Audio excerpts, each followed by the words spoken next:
한국은 2007년부터 2019년까지 20%, 30% 좀 저조했었어요. 그러니까 정부를 신뢰하지 못하는 것으로 지금 올해 나온 이제 정부 신뢰도 조사된 이후로는 가장 높은 역대 최고치 지금 성과.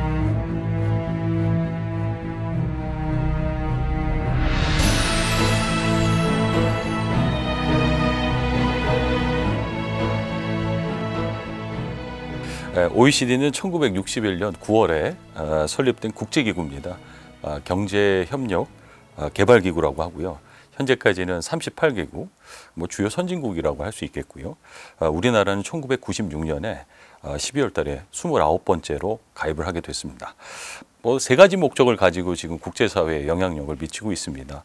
설립협약 제1조를 보면 회원국의 경제성장 그리고 금융안정을 촉진하고 세계 경제 발전에 기여하는 일을 도모하고 있습니다. 이와 함께 개도국의 건전한 경제 발전, 사회 발전을 위해서 일을 하고 있고요. 특히 다자주의와 무차별주의에 입각해서 세계 무역을 증진하는 데 앞장서고 있습니다.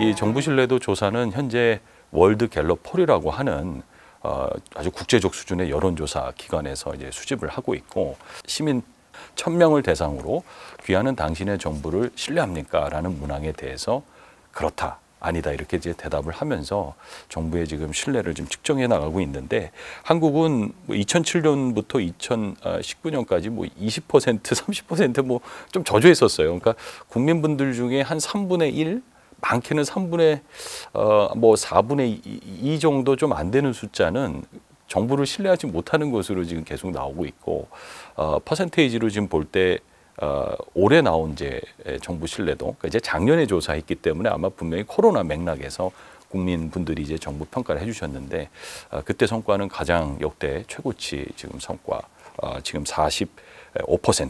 그래서 2007년 이래 조사된 이후로는 가장 높은 수치를 이제 보였고, 이 정부 신뢰도 조사 결과를 가지고 아주 가깝게는 정부 또는 청와대 그리고 지자체, 더 나아가서 공공기관들이 굉장히 그 정부 혁신 또는 정책의 변화를 주기 위한 근거이자 시그널로 활용을 하고 있습니다.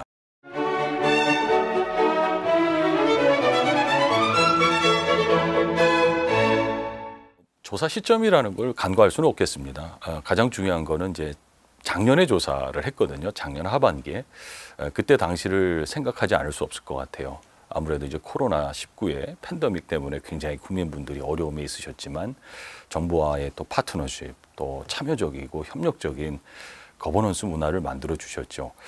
이에 대한 어떤 국민분들의 정부에 대한 평가가 일정 부분 반영된 거 아니겠는가라는 생각을 배제할 수 없겠습니다. 첫 번째는 코로나19 위기 대응에서 우리나라 사회가 그동안 정부에게 보고 싶어 했던 일하는 방식의 혁신이 느껴지지 않았는가. 굉장히 민첩했고 협력적이었고, 그리고 신속함과 동시에 정확성을 유지했었던 그런 초기 위기 대응의 과정들이 국제사회에서도 큰 찬사를 받았던 이제 사례가 있었고요. 두 번째는 과학적 행정에 있어서 디지털과 데이터와 테크놀로지를 사용한 부분들이 국민분들의 체감도를 얻어내지 않았나 싶습니다.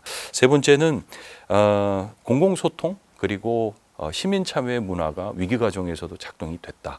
그러니까 정부가 이제는 열린 정부로서 국민분들의 목소리를 듣고 거기에 반응하고 또 참여할 수 있는 기제들을 위기 과정에서도 열어놨다라는 측면에서 굉장히 고무적으로 생각을 할 수 있겠습니다. 네 번째는 난제 해결을 함에 있어서 초학제적이고 산학연정의 협력적인 문화가 작동이 됐다. 그래서 지금도 굉장히 좀 어려운 과정이 있지만, 그래도 우리 사회가 계속 협력적으로 문제 해결해 나가는 과정에 정부가 역할을 하고 있다라는 부분에 있어서는 긍정적인 평가가 됐다고 생각합니다. 마지막으로는 국민분들이 정부 신뢰라는 어떤 이 조사를 통해서 정부에 대한 요구, 기대사항을 반영하신 것 같아요. 좀 더 잘해달라. 내지는 앞으로 리질리언스, 그러니까 회복력을 가지고 도약해야 되는 어떤 국가적 사명을 잘 해달라고 하는 하나의 사회적 목소리가 이렇게 또 표현된 거 아니겠는가. 더 잘해달라라는 표현에 신뢰라는 어떤 지수로서 반응하신 게 아니겠는가, 그런 생각을 합니다.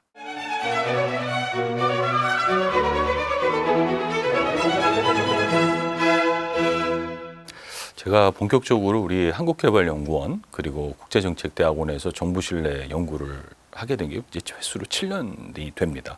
특히 이제 OECD 국제기구하고 같이 연구를 해오면서 정부에게 부탁하고 싶은 일 그리고 국민분들에게 부탁하고 싶은 일이 좀 이제 구분이 되는 것 같아요. 정부는 아무래도 효과와 효율의 원리를 다시 회복하던가 아니면 더 높여야 되지 않겠는가.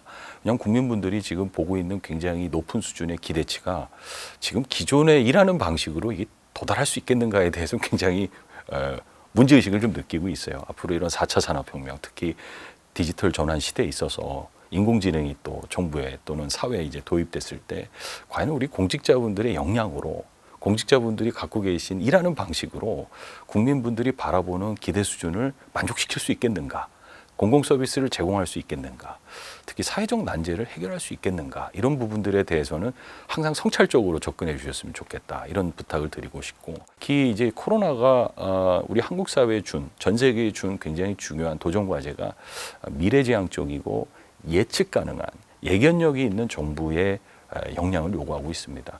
이 뭐 미래를 점친다 이런 뜻이 아니고 미래에 대해서 끊임없이 연구하고 준비하고 그래서 소통하는. 그래서 어느 위기가 닥쳤을 때 기민하고 정확하고 또 서로의 어떤 신뢰를 기반으로 해서 문제를 풀어나갈 수 있는 사회 근저의 시스템의 재설계가 필요한 게 아니겠는가. 정부는 앞으로 이런 일들을 좀 열심히 해야 정부 신뢰를 높이지 않겠는가 싶습니다.